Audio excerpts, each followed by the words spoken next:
Bonjour chers amis, eh bien pour cette nouvelle occasion d'être ensemble, je vous propose un nouveau séminaire, un nouveau thème d'étude qui consiste à comprendre quel est le phénomène extraordinaire que représente l'être humain. Et oui, parce que c'est très important quand on est humaniste de savoir qu'est-ce que c'est vraiment un être humain. Donc nous allons essayer de survoler ce thème en quelques minutes avec ce texte qui s'appelle « À propos de l'humain ». Déjà, première chose, c'est important de comprendre quel est le phénomène humain en général. Et si on caractérise l'humain par sa sociabilité, le langage ou la transmission d'expériences, on ne définit pas exactement ce qu'il est, car nous trouvons aussi bien ces manifestations dans le monde animal. Nous trouvons aussi une sorte de morale animale, ainsi que des sanctions sociales à l'encontre de ceux qui la transgressent. On trouve aussi des rudiments techniques qui ne sont pas étrangers au monde animal, pas plus que ne le sont les sentiments d'affection, de haine, la peine et la solidarité entre membres d'un même groupe, entre groupes ou entre espèces. Donc, l'être humain, ce n'est pas vraiment ça. Ce qui définit l'être humain, c'est sa dimension historico-sociale, qui se reflète dans sa mémoire personnelle. Tout animal est toujours le premier animal, mais chaque être humain est son milieu historique et social. De plus, l'être humain est réflexion sur le milieu et contribution à la transformation ou à l'inertie de son milieu. Par exemple, l'être humain est capable de donner une réponse différée face à un stimulus immédiat. Il est capable de donner un sens, une direction à son action en vue d'un futur calculé ou bien un futur imaginé. Cela le rend capable d'effectuer par exemple des délibérations, des comparaisons et d'en tirer des conclusions hors du champ perceptif immédiat. En d'autres termes, on peut dire qu'il n'existe pas de nature humaine en l'être humain. Ce qui est naturel en lui, c'est précisément le changement, l'histoire et la transformation.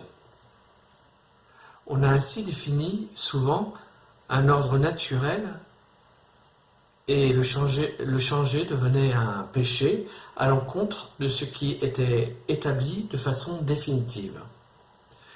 Par exemple, on a essayé d'établir des races différentes, des sexes différents, des positions sociales différentes, toujours établies à l'intérieur d'un ordre supposé naturel, que l'on devait conserver de façon permanente. Donc toutes ces idées de droit naturel, d'état comme projection de la nature humaine, etc., n'ont rien apporté d'autre que leur quota d'inertie historique et de négation de la transformation. L'être humain, c'est bien autre chose, évidemment, et l'être humain, il se caractérise donc par le fait d'être et de faire le sens du monde. C'est-à-dire que la dimension la plus importante de l'être humain serait son intentionnalité. C'est-à-dire que nous, les humanistes universalistes, nous sommes très loin de l'idée de nature humaine et nous sommes même à l'opposé. Car c'est ton inquiétude et ton désir ardent d'un futur et d'un nouvel être humain libre de douleur et de souffrance qui sont véritablement humains. Et en fonction de tout ce que je viens de vous dire, la relation avec l'autre être humain, est très importante. Car en fonction du regard non naturel que l'on a de l'être humain, nous percevrons l'autre d'une manière très différente. Et nous pourrons envisager des projets, travailler avec l'autre d'une manière totalement différente. Alors justement, nous allons parler du registre que j'ai de l'humanité des autres. Car tant que je ne percevrai de l'autre que sa présence naturelle, l'autre ne sera qu'une présence objectale, ou plus précisément animale. Et si je suis pour moi, je ferme mon horizon de transformation. Celui qui chosifie se chosifie lui-même et ferme ainsi son horizon. C'est-à-dire que dans la conception naturelle et violente, on considère l'autre comme un objet. La différence dans notre démarche humaniste, c'est qu'on essaie de sentir l'autre en transformation, non pas comme un objet. Et pour terminer, je voudrais vous lire la fin du texte qui est magnifique. Sentir l'humain dans l'autre, c'est sentir la vie de l'autre comme un bel arc-en-ciel multicolore et qui s'éloigne dès que je veux retenir, attraper, enlever son expression. Tu t'éloignes et je me sens réconforté si j'ai contribué à briser tes chaînes, à surpasser ta douleur et ta souffrance.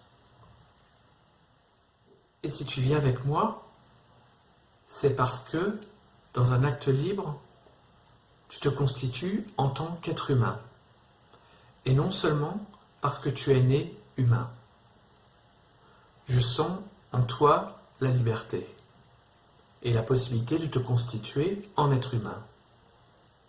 Et mes actes trouvent en toi ma cible de liberté.